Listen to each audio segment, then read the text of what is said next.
No, my hooky, my welcome back to the breakdown. Well, the Wallabies have named their 34-man Rugby Championship squad. It involves 8 new names and 5 players based overseas, new co-captains as well. Joining us now is the head coach of the Wallabies from camp on the Gold Coast, who's looking very much like a messiah with the bed frame. Eddie, thank you so much for joining us. Is this the squad to bring the Bledisloe Cup back to Australia?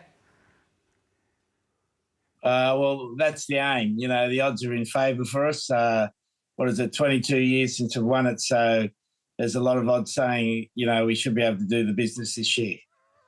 Coach, I want to ask you, you finished up your England stint and you could have gone anywhere in the world to coach. Why did you decide to come back to Australia and coach the Wallabies? Well, I think, you know, it's nice to coach around the world, and I love, you know, coaching in England and Japan. But Australia's your home country, and you know, we haven't been doing that well over the last period of time, and to have the honour and privilege to coach your own country again is just too good an opportunity to knock back, mate. Eddie, mentioning that, I mean, what's the noticeable difference that you've had? You've been over in the Northern Hemisphere in Japan, you come back to these players, and congratulations on your squad. I mean, does that influence the way you want to play the game, given the differences in terms of the player itself? Well, the big thing that's changed, mate, is the demographics of the team. Now we have a strong Pacific population playing Super Rugby and competing for spots in the Wallabies, and you know, the power of the players we have is completely different to 20 years ago.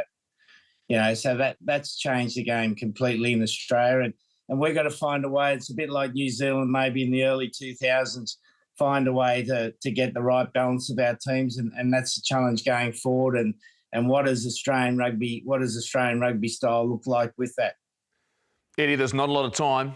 There's not a lot of test matches. Are you coming in right at the very start, full guns blazing? When you talk about your squad, do you know what your 23 looks like in terms of not just for the first test, but what you're planning going forward? Well, you'd always like to know that. But, you know, given HIA and the physical contest of the game, we know injuries play a big part. Yeah, we need to have a squad of 33, 34 players for the Rugby Championship, and those players then have they have a head start for the World Cup following that. Coach, you talk about the makeup of your team and the changing demographic of that side. So for you, what are your coaching pillars and foundations that you've always leaned back on that you're going to pass into this new Wallaby squad? Well, they're pretty simple, mate. We had Bob Dwyer come down on Monday. He said 2 things to me. He said, pass shorter and run straighter. And I reckon that's about right. And I reckon Australian rugby's always been at its best when we're attacking the line. You know, we're not a team that's generally played well in big spaces. We're a team that creates space, and we're all at our best when we're probing, you know, we're hitting gaps, and then we're taking the ball to space. Whereas a lot of times what I've seen in Australian rugby over the last period of time, we've been playing to space.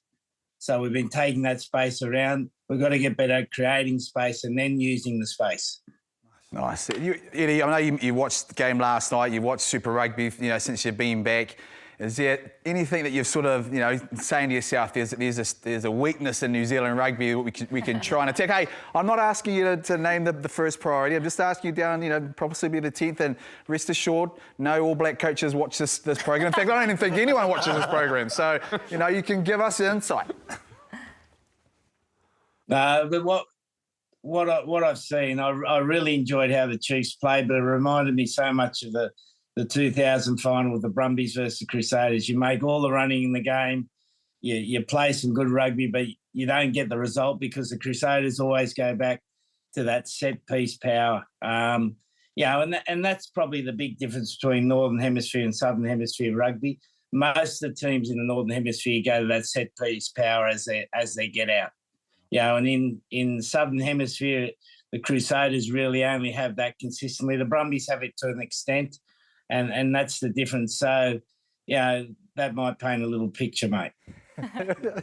Now, Eddie, Sir John Kirwan is in Italy celebrating his daughter's wedding, but he didn't want to miss out, so he sent in this question for you.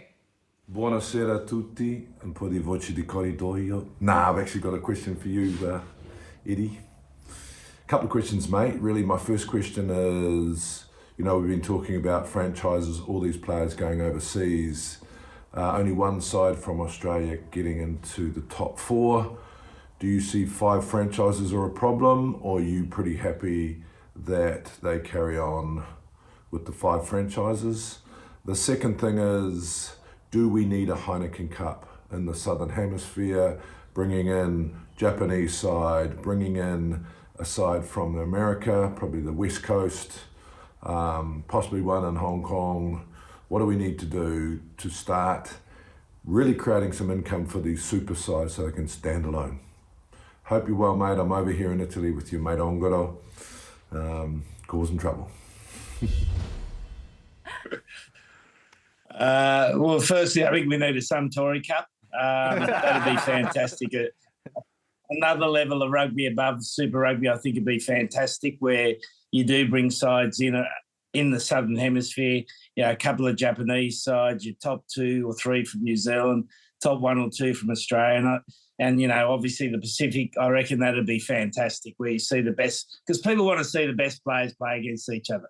You know, you saw in Super Rugby New Zealand when the Chiefs were playing Auckland or Canterbury, where the top players are involved, people come and watch those games. So we've got to get more of that best against the best. In terms of 5 teams in Australia, I think at the moment that's set in stone. Is that the best thing for the development of Australian rugby? I think we've just got to get better at identifying talent and keeping the talent and getting kids to know the advantages of playing rugby. You know, rugby leagues, we know it's a great sport and it's a great domestic sport, but basically you can't play rugby league anywhere outside of Australia. You know, there's little bits in New Zealand, little bits in England, little bits in France, but rugby, you know, what's it played in 180 countries, and you can go anywhere in the world and basically get a rugby. And now, you know, basically if you can do your shoelaces up, you can get paid to play, which is even better. It's a great segue, just give me there, Coach, with the Rugby League. You brought Joey Johns into the mix. What have you used him and utilised him for around your squad? Well, hoping you might make comeback, mate. Still be pretty useful at 10, I reckon. No, just about, yeah, and it goes back to what Bob was saying. We want to play straighter, mate. Yeah. You know, that's always been the Australian way. And as I said, we've lost our way a little bit there. And Andrew Johns, I've never seen a guy who understands that part of the game better than him. And he's, you know, just the little tricks he does with his eyes and his feet. And, you know, we've got a young bloke in Carter Gordon who's only played 15 Super Rugby games. So to have like 35 minutes with the Maestros, you know, going to be invaluable for his career. Eddie, I just wanted to touch on the eligibility laws. Why have you opted to pick players from overseas? We've got Richie Mo'unga and other strong players heading overseas next year. Do you think that it's something that the All Blacks should be looking into as well? No, I think Richie should dedicate himself to the Sheba. he's gonna have his work cut out there playing against Suntory, so he needs to concentrate on that. You don't need him back here. Look, we want our best players to play in Super Rugby, but we've also got to understand that there are opportunities for players to set themselves up for life playing overseas, and I don't think we can take that away from them. You know, there's a picture of Marika Korobetti. We don't know his family situation and what he needs for his family. So to make judgments that they have to play in Australia just 100%, I think is just a little bit too restrictive. I think we need to keep open the option of guys who have played, you know, and done their service in Australia or New Zealand playing overseas. Eddie, I just want to ask, I mean, you talk about the rugby league side of it. It's a massive getting Joseph Swali'i over in terms of that. I mean, and awesome for rugby in itself because it was a real big talking point. But are we expecting that, given the competitive market you guys have over in Australia, that you guys are really trying to hone in on some more rugby league players? Yeah, we got about 3 or 4 that are ready to sign, mate. Big names too. Big names. I can't tell you now, but no, I think it adds to the competitive tension. You know, if you open the Daily Telegraph in Sydney, you know, you've got to go to the last page, and even the last page now has probably got lawn bowls on instead of rugby. So we need to get rugby back competing as a winter sport. And by signing a guy like Suiali, it helps that. If we sign 2 or 3 others, it'll help that. And it'll also show kids who, a lot of the kids now, go to a big private school, and by the time they're 15, if they're good readers of the game, they catch and pass. They've got a Rabbitohs contract or a Rooster contract in front of them, and the inevitability of that is hard to stop, because we're competing against 17 clubs that all have the recruitment budget of Rugby Australia. So we've got to get some of those players back, and ideally we keep more of them at a young age, which we have to do. But then to get a few of them back after they've done an apprenticeship in rugby league is fantastic. Hey, Coach, I know you've got 12 meetings to get to, so we'll let you go real quick. Have you got us a tip for the horses? At Randwick, please. No, mate, I backed something yesterday. Race 2, number 15 is still coming, mate. I think he's going to end up in the Blue Factory. Eddie Jones, the Messiah. Australia are in good hands with you in charge. Thank you so much for joining us on the program. Good luck against South Africa, and we'll see you in Melbourne. Okay, thanks, guys. Thanks, Cheers. Coach. Bye-bye. Thanks so much.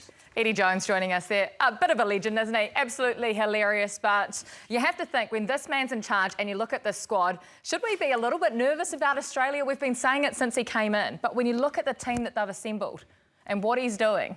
Well, listen to what he's saying. They want to run a bit straighter. He's got some Pacific influence in there. So, he's definitely trying to get that sort of physical balance. Man, this team is a good team. And the people he's bringing in to actually fix some of the issues that they had is, wow, exciting. The Reds and the Brumbies came to Hamilton and played the Chiefs and showed they're well and truly can prepared and defensively can be very, very good. Defence wins titles. We saw that last night. That's how it's going to come about. This is a good squad. This is a really, really good team. I don't think we should be worried, but we should be wary of the fact that they're capable. I want to know who the 3 rugby league stars are that he's going to play. He just dropped that bomb in there, didn't he? As long as they're not from the Warriors, I don't care. He's a fish. He's the master tactician, though, right? Hey? Oh, clever. Eddie.